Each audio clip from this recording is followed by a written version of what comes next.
बोलिए प्रेम से श्री सद्गुरु महाराज की जय। श्री सद्गुरु महाराज की जय। श्री सद्गुरु महाराज की जय। अखंड मंडलाकारं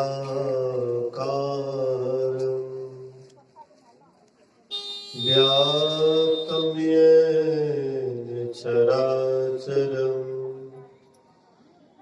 तत्पदं दर्शितं येन तस्मै श्री गुरुवे नमः। धन्य धन्य सतगुरु सुखदा महिमा कहे न जाए। जो कछु कहा तुम्हारी कृपा मोते कछु न बसाए। सर्वत्र सर्वदा वर्तमान सद्गुरु महाराज जी के पावन चरणों में कोटि कोटि नमन। उपस्थित गुरुजन, धर्म प्रेमी सत्संगी बंधुओं, पूजनीय माताओं तथा भक्तिमती बहनों, ध्यान बिंदु उपनिषद में ऋषि कहते हैं, यदि शैल समम पापम विस्तृणम बहुयोजनम भिद्यते ध्यान योगेन नान्यो भेदः कदाचन। कई योजन तक पहाड़ के समान यदि पाप राशि हो तो वह ध्यान योग से नष्ट हो जाता है। इसके समान पापों का नाश करने वाला आज तक नहीं हुआ है। हम आप एक ही जन्म से इस संसार में नहीं आ रहे हैं, कई जन्मों से आ रहे हैं।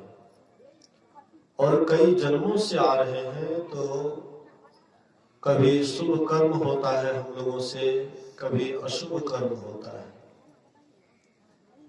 कोई ऐसा संसार में नहीं है जिसके जीवन में केवल शुभ ही शुभ हुआ हो और अशुभ नहीं हुआ हो। ऐसा व्यक्ति खोजना मुश्किल है। इसी तरह से कोई ऐसा व्यक्ति भी आप नहीं खोज सकते हैं कि केवल अशुभ ही अशुभ हुआ हो और शुभ कर्म नहीं हुआ हो। ये भी खोजना असंभव है। संसार में जो आते हैं किसी से विशेष शुभ होता है और अशुभ कम होता है। जिनसे विशेष शुभ कर्म होता है और अशुभ कर्म कम होता है, उसी को हम आप पुण्यात्मा कहते हैं, उसी को हम आप धर्मात्मा कहते हैं। और जिस व्यक्ति से ज्यादा अशुभ कर्म होता है, शुभ कर्म कम होता है, उसी को हम आप पापी कहते हैं, उसी को हम आप अधर्मी कहते हैं। लेकिन पाप पुण्य सबसे होता है, लेकिन मात्रा अधिक होने के कारण उसको हम पापी कहते हैं। लेकिन ये पुण्य और पाप दोनों ही बंधन है। पाप भी बंधन है और पुण्य भी बंधन है। अगर हम पाप करते हैं तो पाप के कर्म के अनुसार हमें नरक का यात्रा करना पड़ता है। अगर हम पुण्य करते हैं तो पुण्य का फल हमें स्वर्ग मिलता है। लेकिन दोनों बंधन है, शुभ भी बंधन है, अशुभ भी बंधन है। स्वर्ग भी बंधन है, नरक भी बंधन है। लेकिन दोनों के परे जो एक ऐसा जगह है जहां जाने के बाद कोई बंधन नहीं रहता है, वही बात अभी हम आप कबीर साहब के वचन से सुन रहे थे, कहो उस देश की बतिया जहां नहीं होत दिन रतिया। कहते हैं कबीर साहब, मैं उस देश की बात करता हूं जहां पर दिन और रात नहीं होता है। मतलब वहां न स्वर्ग है न नरक है, न सूरज है न चंद्रमा है, न तारे हैं न नक्षत्र है। ये सब जितना कुछ भी देखते हैं वो उस लोक में कुछ भी नहीं है। तो कहिएगा बिल्कुल कुछ नहीं है।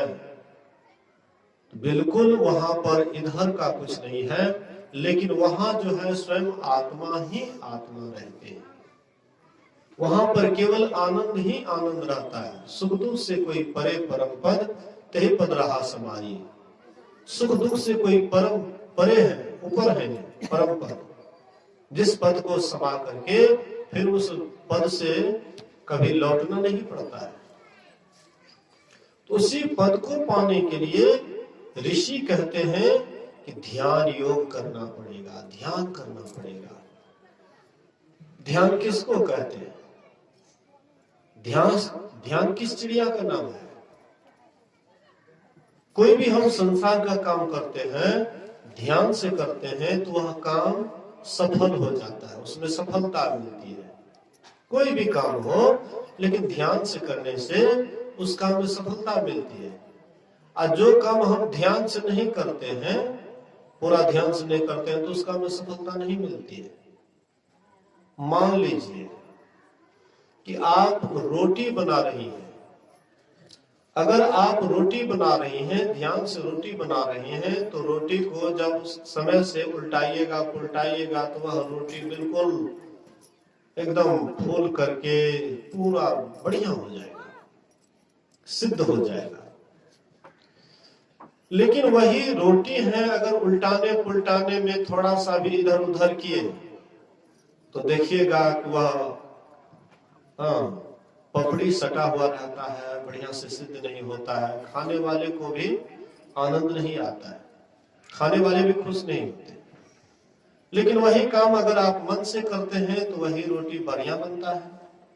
आप सब्जी बना रहे हैं, आपका ध्यान अगर वहां पर नहीं है, कहीं और जगह है, नमक दिए कि नहीं दिए वो भी बात भूल जाइएगा। एक बार के बदले दो बार भी नमक पड़ जाता है। एक बार ध्यान नहीं होने के कारण एक बार के बदले दो बार नमक पड़ जाता है। ये भी होता है। जल भी जाता है। हमारे बगल में है ना लालानंद जी, ये तो बगल में भी रहता है, सब्जी के पास बैठे रहते हैं, आंच देते रहते हैं, जलते रहता है, लेकिन एकदम समाधि में रहते हैं। बोलिए श्री सद्गुरु। समाधि में रहते हैं, इनको ये भी पता नहीं है कि हम सब्जी में आंच दे रहे, सब्जी जल रहा है कि क्या। हम वहां उधर 2 रूम उधर बना हुआ है, वहां पर रहते हैं। हमको जलन का जब गंध वहां तक चला जाता है तो तब हम वहां से आते हैं, अरे भाई सब्जी जल रहा है, तुम क्या यहाँ बैठे बैठे खाली आंच दे रहे हो? है बोला ध्यान, हर एक चीज में ध्यान की आवश्यकता है।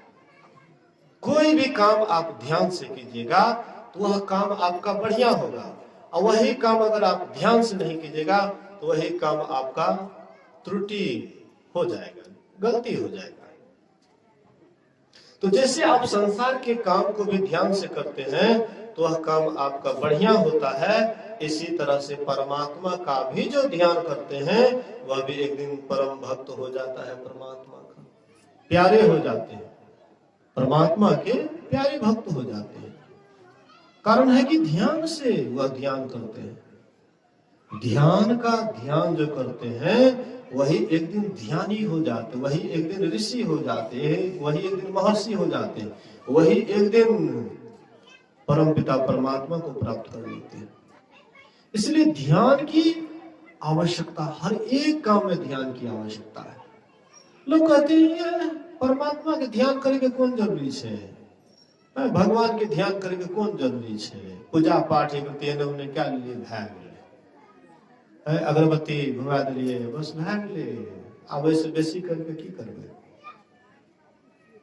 खाली अगरबत्ती घुमाने से भगवान नहीं मानने वाले हैं।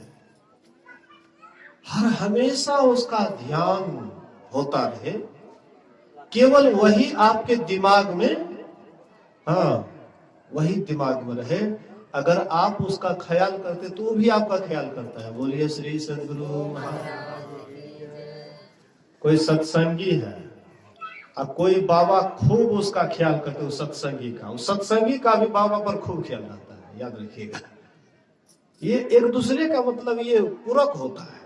आत्मा सबके अंदर एक ही है, लेकिन खिंचाव देखिए, कोई बाबा किसी का ख्याल करते हैं तो सत्संगी का भी ख्याल उस पर होता है।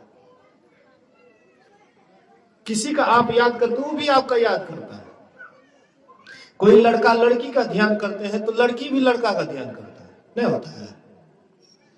तब न रस्ते रस्ते भाग जाता है, ऐसे थोड़े होता है।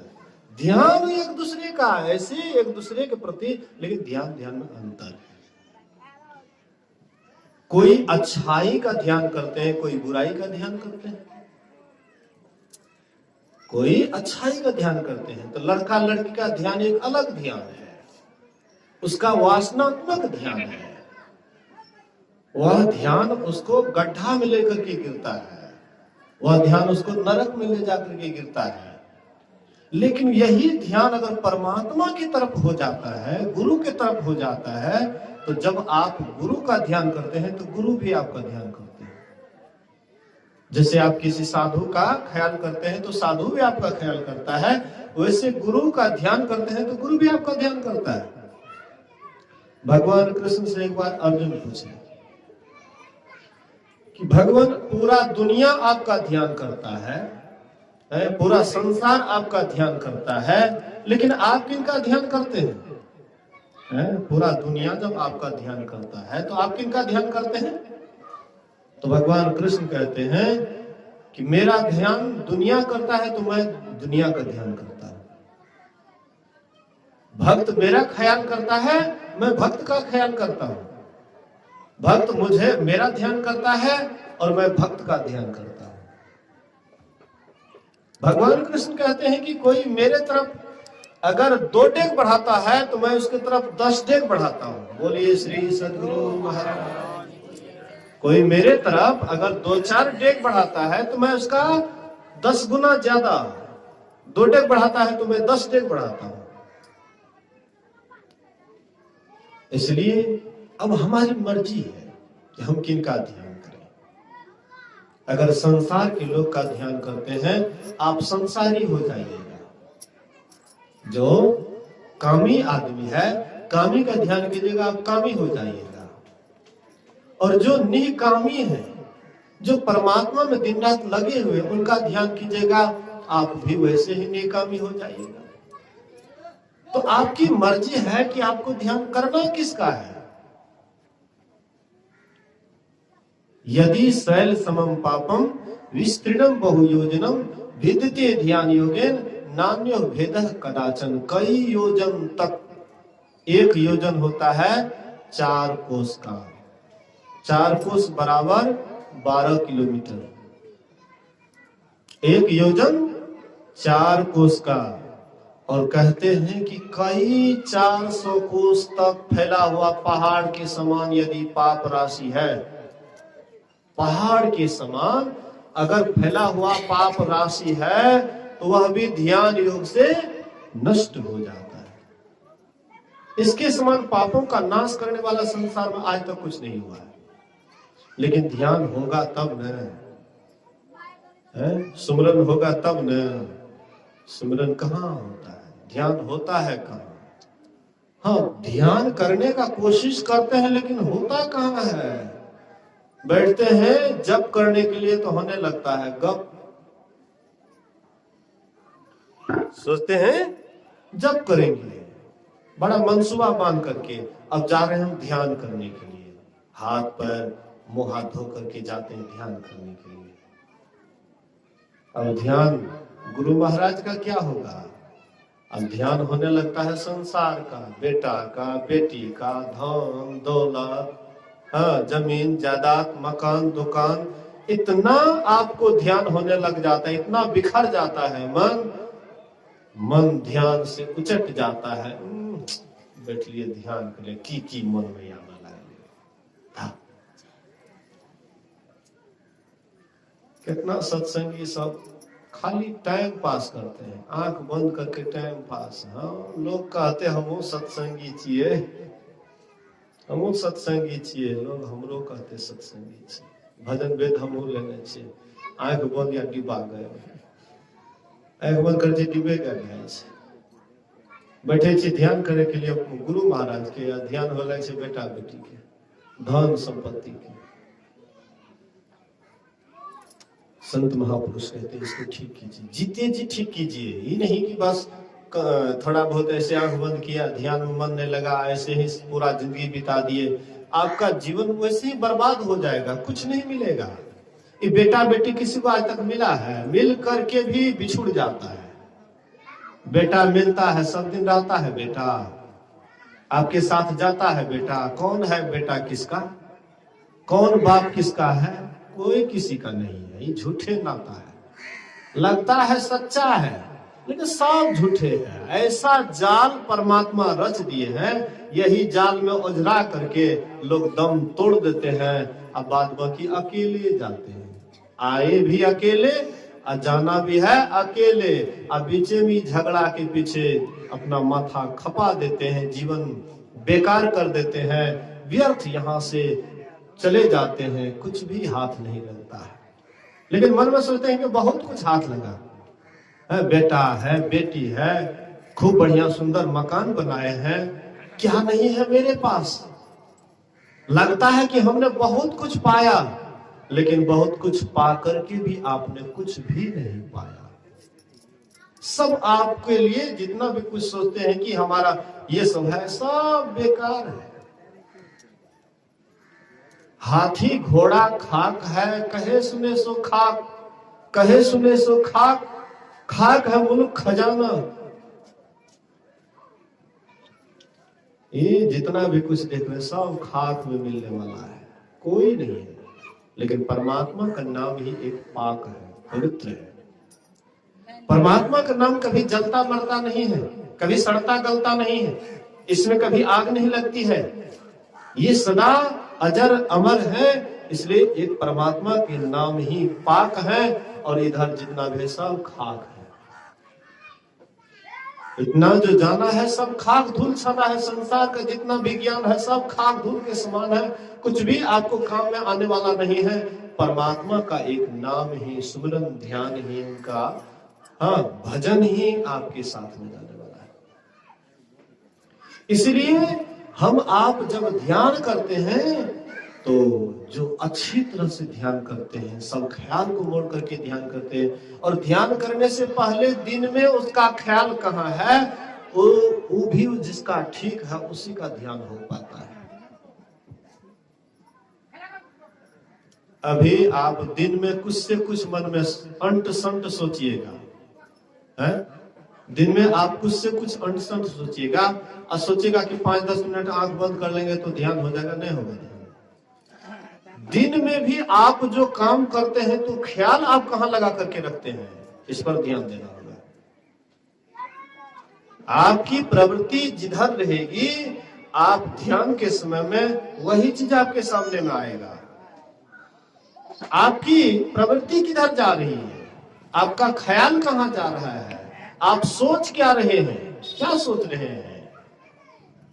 दिन भर संसार का सोच कर रहे हैं, ध्यान कीजिएगा तो वही संसार का सोच विचार आएगा। इसलिए संतों ने कहा कि काम कोई भी करो, इससे कोई अंतर नहीं पड़ता है, लेकिन काम करते हुए अगर तुम सुमिरन करोगे तो तब तुम जब भी बैठोगे ध्यान पर तो तुम्हारा ध्यान बढ़िया होगा। एक संत महात्मा हुए, हल चलाते चलाते महान पुरुष हो गए, बड़े महात्मा हो गए।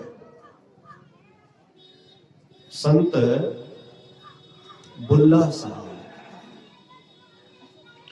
संत बुल्ला साहब गुलाल साहब के हरवाही करते थे। गुलाल साहब बड़े सेठ थे, बहुत बड़े सेठ थे, और उनकी हलवाही करते थे बुल्ला साहब। अब बुल्ला साहब जब हलवाही करते थे तो लेकिन मन परमात्मा में लगा करके हल चलाते थे। काम तो यही करते थे, जैसे हम आप जो काम करते हैं वही काम वो भी करते थे, लेकिन अपने मन को परमात्मा में लगा करके करते थे। हल चलाते हुए सुमरन करते रहते थे, भूलते नहीं थे, एक पल के लिए भी नहीं भूलते थे। न पल बिछड़े पिया हमसे, न हम बिछड़े प्यारे से, उन्हीं से नेह लगाई के हमन को बेकरारी किया। मतलब काम करते थे संसार का, लेकिन ख्याल उसका परमात्मा में ही लगा रहता था। एक पल के लिए भी परमात्मा को नहीं भूलते थे। कमठ दृष्टि जो लावई सो ध्यानी परमान, सो ध्यानी परमान सुरत से अंडा सेवय। आप रहे जलमाही सुखे में अंडा देवे, जस पनिहारी कलश भरे मार्ग में आवे। कर छोड़े मुख बचन चित कलसा में लावे, फनी मनी धरे उतारी आप चरणे को जावे। वह गाफिल ना रहे सुरत मनी माही रहावे, पलटू सब कारज करे सुरत रहे अलगान। कमठ दृष्टि जो लावई सो ध्यानी परमात्मा। कछवी का आप लोग नाम सुने होंगे, कछवी का आप लोग नाम सुने हैं? बोलिए श्री सदगुरु महाराज। कछवी, कछवा, हाँ सुने आप लोग कछवी का नाम? कछवी पानी में रहती है, हाँ, और लेकिन अंडा देती है धत्ता पर, जमीन पर, सूखी जमीन पर अंडा देती है और रहती है पानी में। जैसे और जीव अंडा को सेवती हैं, वैसे ये कभी नहीं बैठ करके सेवती है। जैसे चिड़िया वगैरह अंडा देती है तो उसको बैठ करके सेवती है ना, लेकिन कछवी कभी भी अपने अंडा पर बैठ करके सेवती नहीं है। केवल दृष्टि उसका अंडा पर लगा हुआ रहता है। पानी में रहती है लेकिन ख्याल अंडा पर लगा हुआ रहता है, और ख्याल अंडा पर रहने के कारण चाहे वह 1000 कोस दूर क्यों नहीं चले जाए, लेकिन ख्याल से अंडा सेवती रहती, याद से अंडा सेवती रहती है। धीरे धीरे अंडा पुष्ट हो जाता है, उनसे बच्चा निकल जाता है, और बच्चा भी माँ की तरफ, माँ जो ख्याल करती है, याद करती है, माँ की तरफ बच्चा भी चला जाता है। बोलिए श्री सदगुरु। ये ध्यानी का चिन्ह है, जो अच्छे ध्यानी है उसका चिन्ह है। मतलब संसार में जैसे कछवी पानी में रहती है और अंडा देती है धत्ता पर, लेकिन ख्याल हर हमेशा वो अंडे पर लगा हुआ रहता है, ऐसे ही कोई ध्यानी है, संसार का सब काम वो करते हैं। ऐसा नहीं कि सब काम छोड़ देते हैं, सब काम करते हैं। जवान मजदूर, खेती बाड़ी, घर गृहस्थी, अपना जमीन है तो अपना में खटते हैं, अपना कम जमीन है तो दूसरे में भी जाकर के खटते हैं, मजदूरी भी करते हैं, लेकिन उसका ख्याल परमात्मा में ही लग करके रहता है। और जिसका ख्याल कछवी की भांति परमात्मा में लग करके रहता है, वही एक दिन परम भक्त और परम भक्तिनी हो जाता है। इसलिए कहते हैं कमठ दृष्टि जो लावे, कछवी की दृष्टि जो लाता है वही ध्यानी प्रमाण है, वही प्रमाणित है। ख्याल से हर हमेशा परमात्मा का सुमरन करते रहते हैं। जस पनिहारी कलश भरे मार्ग में आवे।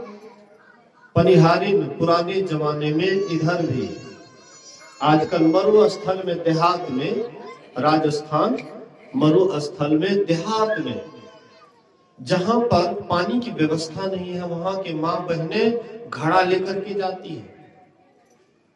एक घड़ा को हाथ में पकड़ती है, छोटा बच्चा है तो उसको भी कांध में दबा लेती है, और एक घड़ा को सिर पर रखती है, उसको पकड़ी हुई नहीं रहती है। सखी सहेली उसको कपाट पर रख देते हैं, दूसरे घड़ा को कांध में ले लिए, बच्चा है तो दूसरे कांध में ले लिए, और सखी सहेली से गपशप करती हुई जा रही है, हंसी मजाक करती हुई जा रही है, लेकिन उसका ख्याल लगा हुआ ऊपर वाला घड़ा पर। अगर ऊपर वाला घड़ा से ख्याल हटे तो तुरंत उसका घड़ा गिर जाएगा। बस वही बात, जैसे पनिहारिन कलश भरे मार्ग में आवे, कर छोड़े मुख बचन की चित कलसा में लावे, फन मनि धरे उतारी आप चरने को जावे। एक मनिहार सांप होता है, मनिहार सांप, जिसके मस्तक में मणि होता है, और वे जंगल में क्या करते हैं, एकांत में अपना मणि निकाल देते हैं और मणि की रोशनी में वह जितना भी कीड़ा मकोड़ा आता है उसको खाते जाते हैं। रोशनी में कीड़ा मकोड़ा आता है उसको शिकार करते हैं। अगर कहीं कोई बाय मिस अगर वह मणि जबरदस्ती ले ले तो वह मणियार सांप मणि के बिना नहीं रह सकता है। वो अपने शरीर को उठा पटक करते करते पटकते पटकते मर जाएगा, लेकिन मणि के बिना वह नहीं रह पाएगा। कहते इसी तरह से जिसको परमात्मा के बिना एक पल भी नहीं रहा जाता है, बिना हरि से एक पल भी नहीं रहा जाता है, हरि के बिना वह विकल हो जाता है। साधक जब ध्यान में बनता है तो उसका मन एकदम विकल हो जाता है, मन तड़फड़ाने लग जाता है। मछली को पानी से अलग कर दीजिए, पानी से मछली अलग रह पाएगी? तड़प तड़प करके जान दे देगी। वैसे ही जो साधक जो साध्वी भीतर में परमात्मा की विभूति को पा गए हैं और भीतर में जब वह चीज नहीं मिलता है तो उसके अंदर में तड़प होता है। गुरु महाराज कभी कभी भक्त भक्तिनी को कभी कभी लोभ देते हैं। बोलिए श्री सद्गुरु। क्या लोभ देते हैं? तो कभी कभी बिजली की छटक, कभी कभी अपना रूप दिखा देते हैं, कभी बिजली का छटक दिखाते हैं, कभी कोई आवाज सुना देते हैं। काहे हाथ उठ पटकते हैं चौकी पर? संत होकर के बैठा नहीं जाता है। बोलिए श्री सद्गुरु। तो ये सब लालच देते हैं, लोभ देते हैं कि लो मैं तुम्हें ये लोभ दे रहा हूं। जैसे आपके भीतर में कोई चीज देखे, अचानक गायब हो गया, मन व्याकुल हो जाता है कि मैं तो देख रहा था फलाना चीज, मैं तो गुरु महाराज को देख रहा था, मैं तो रोशनी को देख रहा था, मैं तो परमात्मा की आवाज को सुन रहा था, ये कहां क्या हो गया? छटपटाने लगता है मन। जैसे मछली को पानी से अलग कर दीजिए, छटपटाने लग जाता है, वैसे ही उसका भी मन छटपटाने लग जाता है। और जिसका मन पूरा व्याकुल हो जाता है, जैसे बच्चा को खिलौना दे दीजिए तो बच्चा खुश हो जाता है, और खिलौना छीन लीजिए तो वह रोने लग जाता है। वैसे ही परमात्मा कभी कभी लालच देते हैं भक्त को, कभी कभी लोभ देते हैं कि लो मैं तुझे लोभ दिया, और तुम्हारे अंदर में तड़प बढ़ेगा, विरह बढ़ेगा, तो फिर ये तुमको प्रकट हो जाएगा। बोलिए श्री सद्गुरु महाराज। फिर प्रकट हो जाएगा, कहीं भागता नहीं है वो। जिसको आप देख रहे थे वो कहीं भागता नहीं है, लेकिन मन भाग जाता है, मन वहां से हट जाता है आपके सामने है मेरे सुझत नहीं लियानत ऐसो जिंद, आ तुलसी या संसार को भयो मोतिया बिंद। जिसको मोतिया बिंद की बीमारी हो जाती है, निकट में भी समान रहने पर उसको कुछ दिखाई नहीं पड़ता है मेरे निकट ही है, लेकिन सुझता नहीं है। लेकिन सुझता तब है जब मोतिया बिंद बीमारी का इलाज हो जाता है। जब डॉक्टर के द्वारा इलाज हो जाता है तब सब वस्तु आपको दिखाई पड़ने लग जाता है। ऐसे ही हम आपको भी परमात्मा है सामने में, परमात्मा की ज्योति है सामने में, परमात्मा आवाज भी निकट में ही कर रहे हैं, लेकिन ना तो उनके ज्योति को देख पाते हैं, ना उनके आवाज को सुन पाते हैं। यहाँ तक कि स्थूल रूप जो परमात्मा का गुरु का है उसको भी नहीं देख पाते हैं। जब गुरु के रूप को नहीं देख पाते हैं तो उनके ज्योति को कैसे देखिएगा? और ज्योति को नहीं देखिएगा तो शब्द कैसे सुनिएगा? और शब्द नहीं सुनिएगा तो परमात्मा के धाम को कैसे प्राप्त कीजिएगा? अरे परमात्मा को पाने के लिए पहले उसके विभूति को पाना पड़ता है। जैसे सूर्य को देखने से पहले सूर्य के किरण का दर्शन होता है। एकाएक सूर्य को देख लेते हैं, पहले सूर्य का किरण निकलता है, रोशनी निकलता है, पहले किरण को देखते हैं और तब सूर्य को देखते हैं। पहले लालिमा, उधर से लालिमा धीरे धीरे साफ होने लग जाता है। रात का जब अंत होता है धीरे धीरे साफ होने लग जाता है, किरण निकलती है साफ होने लग जाता है, धीरे धीरे लालिमा, उसके बाद किरण निकलती है, और किरण जब साफ कर देते तब आप सूर्य को देखते हैं। ऐसे ही परमात्मा को देखने से पहले परमात्मा की किरण का दर्शन करना पड़ता है, अर्थात परमात्मा की विभूति का दर्शन करना पड़ता है, उनके ज्योति रूप का दर्शन करना पड़ता है, उनके आवाज को सुनना पड़ता है। परमात्मा हम आपको बुला रहे हैं, हम आपको परमात्मा रास्ता दिखा रहे हैं। रास्ता देखने के लिए प्रकाश चाहिए ना। आप कहीं जाइएगा, अंधार में जाइएगा, अंधकार है घनघोर, और कहीं आपको जाना है, उस समय में रास्तों भूल जाइएगा, किधर जाएंगे किधर नहीं जाएंगे। और जब प्रकाश हो जाता है, रोशनी हो जाती है, तो आराम से हम उसमें चलते हैं। दिन में लोग चलते हैं, उतना एक्सीडेंट नहीं होता है, और रात में चलते हैं तो ज्यादा एक्सीडेंट होता है। रोशनी तो दिखाई पड़ता है, लेकिन पूरा साफ सुथरा नहीं होता है, इसलिए दिन को ज्यादा लोग चलते हैं, रात को कम चलते हैं, तो पर भी एक्सीडेंट हो जाता है, तो पर भी मर्डर हो जाता है। रात में अंधेरा होने के कारण, अगल बगल नहीं सूझने के कारण, जहां रोशनी जाती केवल वहीं नहीं देखिएगा, और जहां रोशनी नहीं जाती है वहां तो नहीं देख पाइएगा, लेकिन दिन में तो हर जगह देखते हैं। इसी तरह से आपके भीतर में भी है, आपके भीतर में भी परमात्मा है, लेकिन वह परमात्मा अंधकार में, अंधकार होने के कारण वह परमात्मा हम आपको नहीं दिखाई पड़ता, लेकिन है सबके अंदर में।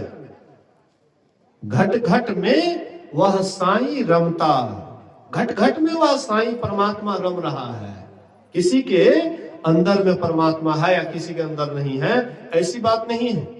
सबके अंदर में एकदम लबालब भरा हुआ है, सबके भीतर में परमात्मा एकदम लबालब भरा हुआ है, लेकिन वह परमात्मा दिखाई नहीं पड़ता है। तो परमात्मा दिखाई कैसे पड़ेगा? देखने की कला जानेंगे तब ना। कला जान भी गए, लेकिन उस रास्ते पर चलेंगे नहीं, तब कैसे होगा? जान गए, भजन भेद ले लिए। बगल में गप करे से तोरा एत सत्संग बैठल नहीं है, वो तो गप करे शरीर लागे से। हर एक जगह श्राद्ध क्रिया होता है तो करता आकर के बैठता है, लेकिन यहाँ पर तो ये तीनों भाई मन मने हैं। कितना बार टोके हैं, लेकिन इनको कोई अंतर नहीं पड़ता है। और जगह जब से सत्संग शुरू होता है करता आकर के बैठता है, लेकिन यहाँ पर गांव वाला है ना, बात नहीं मानेगा। और दूसरी जगह कहते बैठने के लिए तो बैठता है, पंडित जी कहेंगे बैठने के लिए तो बैठेगा, लेकिन महात्मा कहता है तो क्या अंतर पड़ता है? वैसे महात्मा कहता है तो वैसे कहता है, तो फलों वैसे नहीं मिलेगा, जैसा कर्म वैसा फल। सत्संग कराते हैं तो उसको बैठना चाहिए। कर्ता का मतलब होता है सब काम किसी के ऊपर छोड़ दिए, अपना निश्चिंत से बैठ गए, कोई टेंशन नहीं। बोलिए श्री सदगुरु महाराज। सत्संग कर्या दल के तो करेले जो कहा थे काम। बोलिए श्री सदगुरु। ध्यान दीजिए,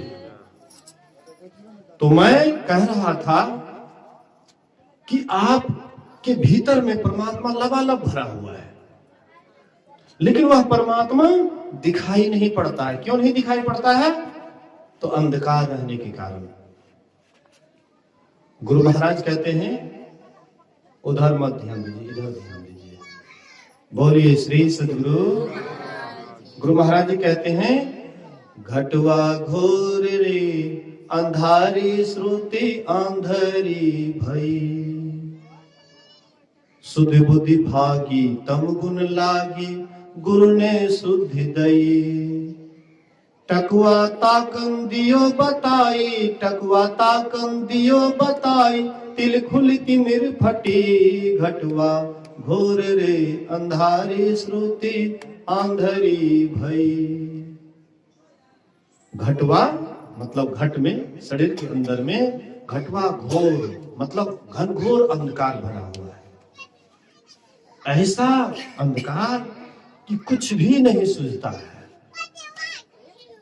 आहो भाई हो गुरु आश्रित हो, बिना गुरु अंधकार सुझे न कछु सार, हो गुरु। ये सर ये महाशय जी कंटा बच्चा लाखों ने कत गप नहीं कर। बोलिए श्री सदगुरु। गुरु महाराज कहते हैं, आहो भाई हो गुरु आश्रित हो। बिना गुरु अंधकार, असुझे नहीं कछु सार।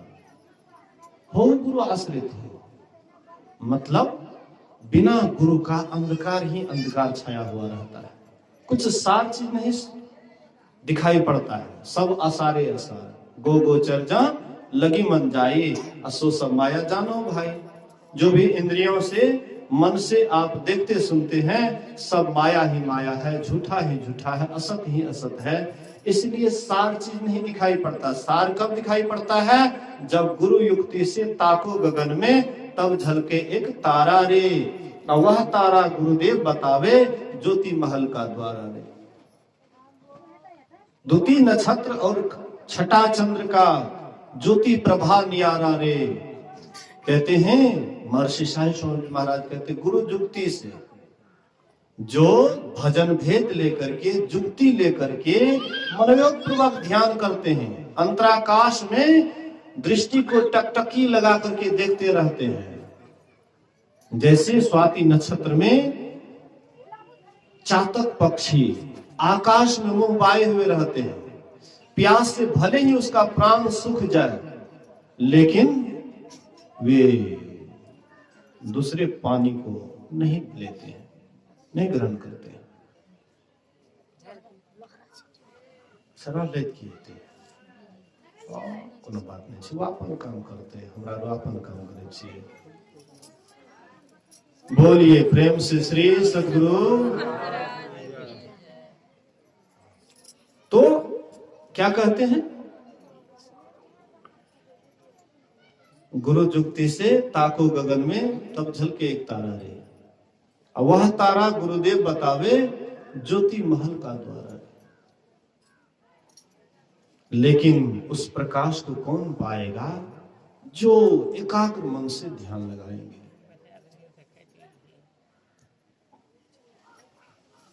एकाग्रता चाहिए, शांत एकांत चाहिए। लेकिन जैसे जैसे हम एकाग्रता हमारे अंदर में घटती है, वैसे वैसे हमारे भीतर में ध्यान लगता है। लेकिन इसके लिए महापुरुष कहते हैं, संत महापुरुष कहते हैं कि हर एक काम करते हुए जिसका सुमरन से मन नहीं हटता है, जब ध्यान से मन नहीं हटता है, उसी का मन एकाग्र होता है, शांत होता है, एकांत होता है। तो संत बुल्ला साहब हरवाही करते थे, लेकिन सुमरन को नहीं छोड़ते थे, जप को नहीं छोड़ते थे। जप करते करते हल चलाते थे, सुमरन करते करते हल चलाते थे। और कभी कभी जब ज्यादा मन लगने लगता था ध्यान में, तो बस लागन छोड़ दिए और बस बैठ गए आर पर बैठ गए। अपने हल चल रहा है, अपने बैल घूम रहा है, अपने आप चल रहा है। लोगों ने शिकायत किया कि कैसा नौकर रखा है गुलाम साहब, अरे ये हलवाही क्या करेगा, ये तो आप पर चुपचाप आंख बंद करके बैठ जाता है। शिकायत की। गुलाम साहब को एक दिन बोले कि अरे भाई, हाथ आरसी को कंगन किया। अरे भाई तुम प्रत्यक्ष में देख लो, लोग कहते हैं तो तुम विश्वास नहीं करते हो। देखो अभी वह आंख बंद करके बैठा हुआ है, घोड़ा पर चढ़े, चाबुक लिया, एकदम तेजी से घोड़ा को उड़ाए, आकर के देखते हैं तो सही में अपने आप हल फाल चल रहा है, बैल घूम रहा है, और वह आंख बंद करके बैठा हुआ गुस्सा में आकर के मारता है चाबुक। जैसे चाबुक मारता है, अब नीचे देखता है कि दही का मटका फूटा हुआ और दही बिखरा हुआ। बिखरे हुए दही को, फूटा हुआ मटकी को देख करके गुलाम साहब कहते हैं कि ये क्या है, तुम्हारे हाथ में तो कुछ नहीं था, तू तो आंख बंद करके बैठा था। बोले कि हाँ, दिखाई तो नहीं पड़ रहा था कुछ था, लेकिन अभी हम गुरु महाराज को सब कुछ दे दिए थे, खिला पिला करके अंतिम दर्शनिया देना चाह रहे थे। हाँ, भीतरे भीतर ध्यान में है, बाहर में कुछ नहीं। बाहर में कुछ नहीं रहा, लेकिन भीतरे भीतर गुरु महाराज आए हैं तो उनका आगत स्वागत के लिए भोजन परोस करके दिए।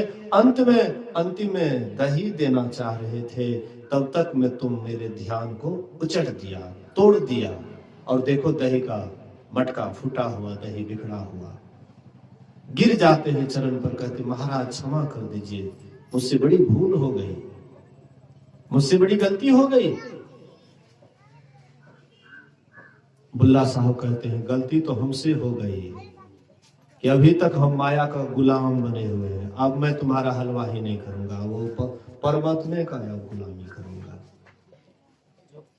उसी का अब मैं काम करूंगा, अब तुम्हारा काम नहीं करूंगा। बोले महाराज आप बैठे बैठे खाइए, आपको सब कुछ मिलेगा, तनख्वाह उनखा मिलेगा।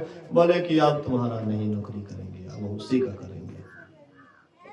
बाद में यही गुलाम साहब को ज्ञान हुआ तो फिर बुल्ला साहब को गुरु बनाए, अपना नौकर को गुरु बनाए और उनसे जुक्ति लेकर के ये भी साधना किए तो ये भी संत हो गए। मालिक नौकर को गुरु बना लिया, क्योंकि नौकर, वह नौकर साधारण नौकर नहीं निकला, वह तो परमात्मा का ही जन निकल गया। हरिजन, हरि का जन, हरि का नौकर, परमात्मा का नौकर।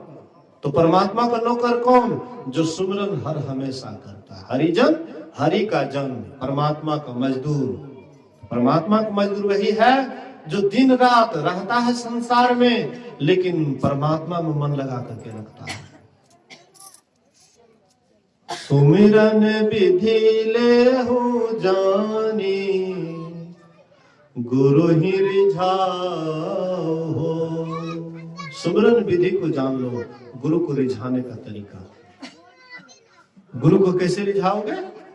गुरुवर तुझे रिझाओ, अरमान में यही है, गुरुवर तुझे रिझाओ, अरमान में यही है।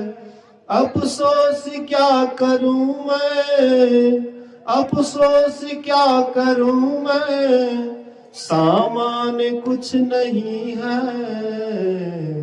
गुरुवर तुझे रिझाओ, अरमान में यही है।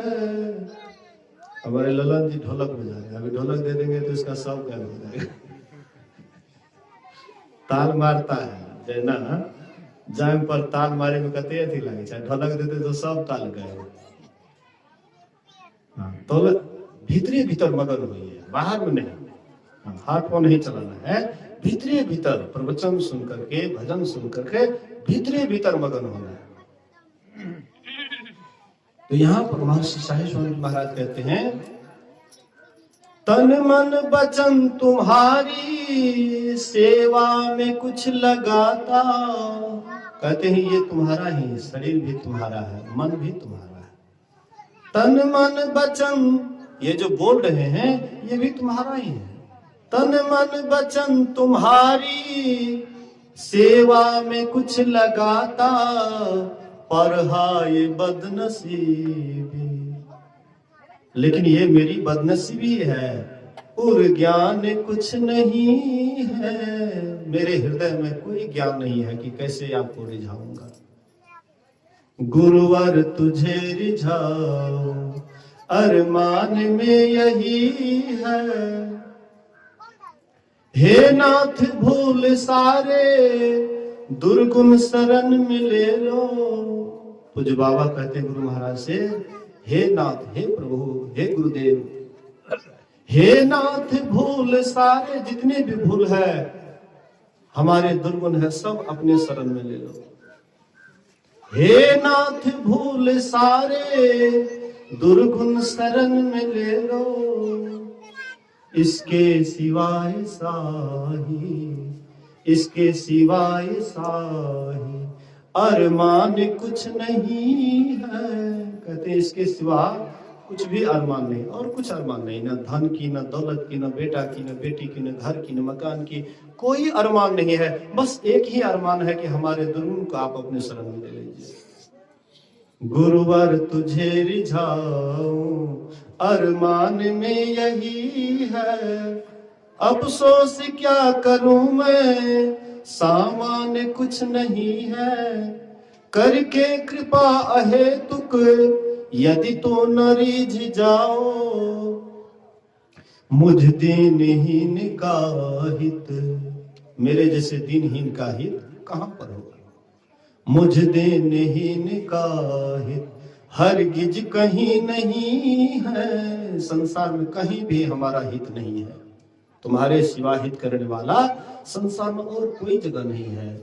तुम ही सबसे हितैषी हो, तुमसे बढ़कर के हितैषी संसार में और कोई नहीं। गुरुवर तुझे रिझाओ अरमान में यही है। मेरे अंदर में अरमान है, हे गुरुदेव आपको रिझाऊं, लेकिन कैसे रिझाऊं यह तो मैं तौर तरीका नहीं जानता हूं। मैं अज्ञान हूं, मैं नाबालक हूं, नाबालिका हूं, मेरे अंदर कुछ भी ज्ञान नहीं है और तुम तो सब कुछ जानने वाले हो।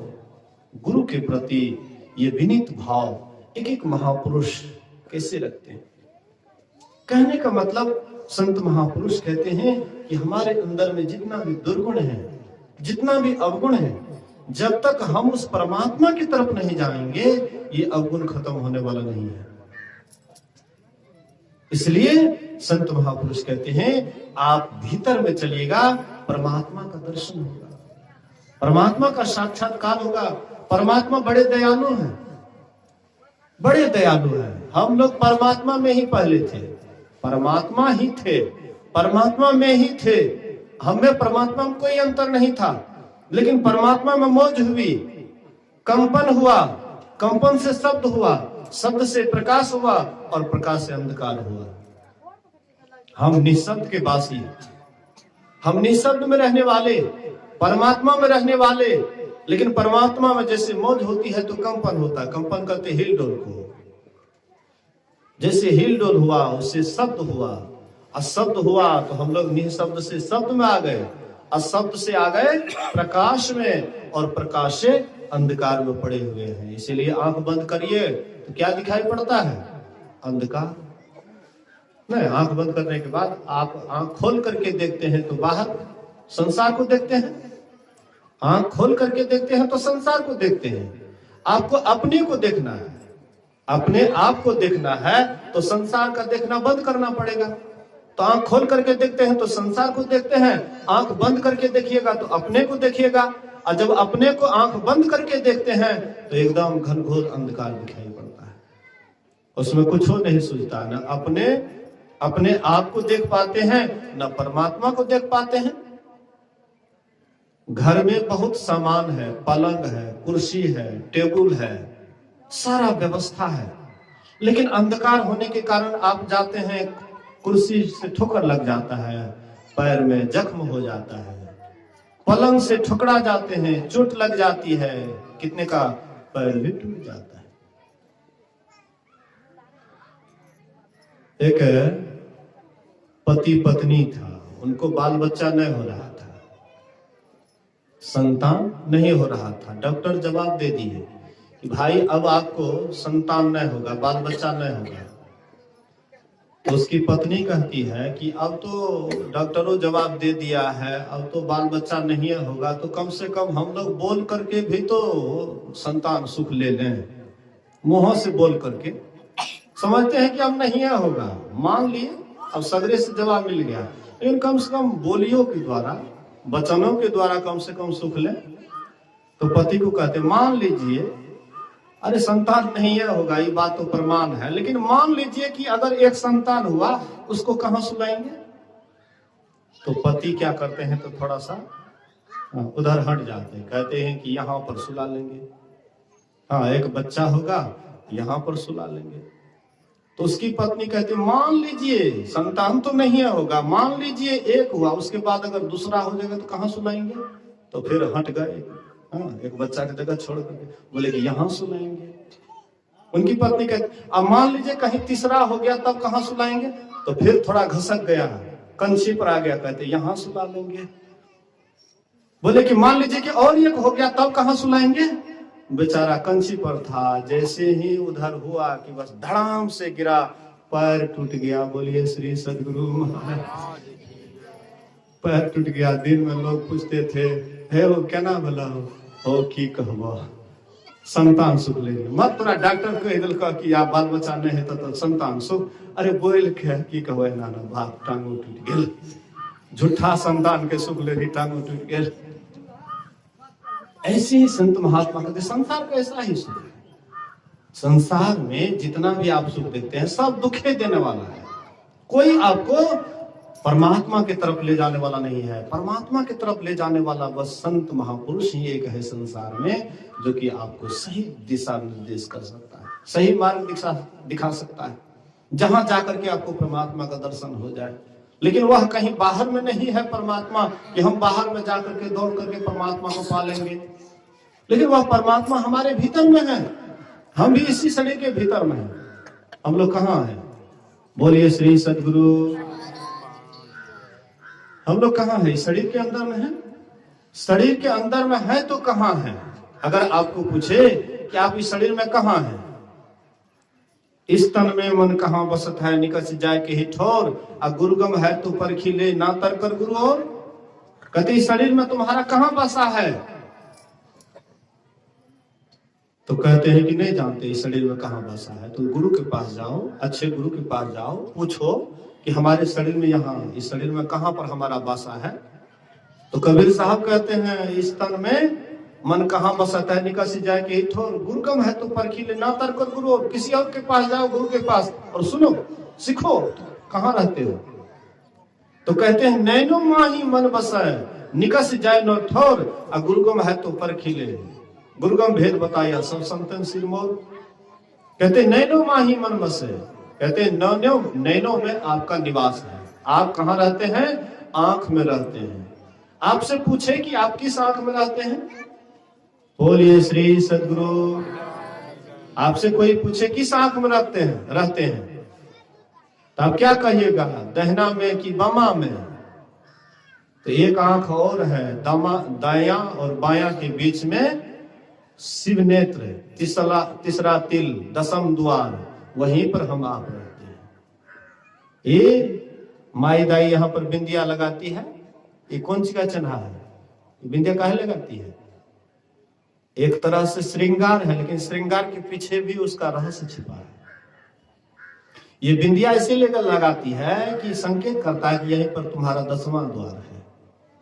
माँ बहनों को यहाँ पर बिंदिया लगाने के लिए इसीलिए ऋषियों ने संकेत किया कि माँ बहनें 9 महीना तक बच्चे को अपना गर्भ में रखती है, ख्याल इधर चला जाता है। इधर ख्याल चला जाता है तो तुम्हारा ख्याल इधर नहीं जाकर के यहाँ पर ख्याल रहे, इसलिए यहाँ पर बिंदिया का एक श्रृंगार। साधु महात्मा भी यहाँ पर टीका लगाते हैं, कोई चंदन लगाते हैं, कोई लकड़ी यहाँ पर देते हैं। क्यों?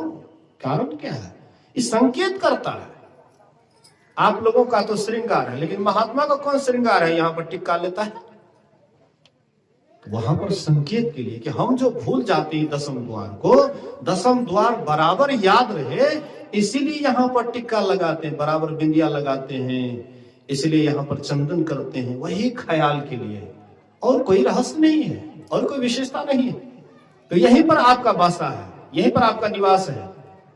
नैनो माही मन बसाए, निकस जाए नो ठोर। और इसका जो है यहाँ से यहीं से ख्याल बढ़ता है तो आंख में जाते हैं, कान में जाते हैं, नाक में जाते हैं, जिह्वा में जाते हैं। हर एक इंद्रियों में यहीं से बिखरता है सूरत, ख्याल यहीं से बिखरता है, और सिमटता भी यहीं पर है। यहाँ पर सिमट जाएगा तो गुरु महाराज का बहुत चीज देखने लग जाएगा। यहाँ से बिखर जाएगा तो कुछ हो नहीं है। बाबा तो पहले तो देख लिया हमें, कुछ देख लिया, तो कुछ हो न देखे छी। बाबा हो की भेला? बाबा हो वह बिखर गला। जे सिमटलर है, जे एठना एलर है, वो धीरे धीरे अपने बिखर गला इंद्रिया में, त्या लगे नहीं देखे छ। आ फिर जब सिमट जेता तो फिर देखे लगो। उ कतो भागले नहीं, जकरा देखे रहा उ ओतै छे, उ कतो भागे नहीं छे। लेकिन सूरत फैली संसार में, सूरत पसर जाता है शरीर में, संसार में, तो दिखाई नहीं पड़ता है। यही सूरत जब सिमट जाती है तो तब एकदम झकाझक रोशनी होने लग जाता है। ऐसी ज्योति दिखाई पड़ती है जैसा कि आपने बाहर में कभी नहीं वैसा प्रकाश को देखे। वह सब रोशनी कैसे होता है? तो ध्यान करने से। यदि सैद समम पापम विस्तृणम बहुयोजनम भिद्यते ध्यान योगेन नान्यो भेदा कदाचन। कई योजन तक पहाड़ के समान यदि फैला हुआ पाप है तो वह भी ध्यान योग से नष्ट हो जाता है। लेकिन ध्यान करेंगे तब ना, ध्यान नहीं करेंगे तब जैसे का तैसे पाप पड़ा हुआ रहेगा। गुरु महाराज कहते हैं पापों के संस्कार जन्मों के मेरे, कई जन्मों से जो पाप का संस्कार हम लेकर के आए हैं, लेकिन ये पाप का संस्कार खत्म कैसे होगा? तो ध्यान। पापों के संस्कार जन्मों के मेरे है जो दया कर क्षमा कर मिटाना। हे गुरुदेव मेरे ऊपर दया करो, क्षमा कर दो, ताकि ये सारा पाप का संस्कार मिट जाए। लेकिन कैसे मिटेगा? गुरु दया कहाँ करेंगे? वहां जाएंगे जहां पर गुरु दया करते हैं, वहां जाएंगे तब न उसका दया को ले पाएंगे। और वहां जेबे नहीं करेंगे तो उसके दया को कैसे ले पाएंगे? वो तो एकदम ढकिया का ढकिया रखे हुए हैं दया, ढकिया का ढकिया कृपा बरसाते हैं। लेकिन कृपा का पात्र बनिएगा तब न।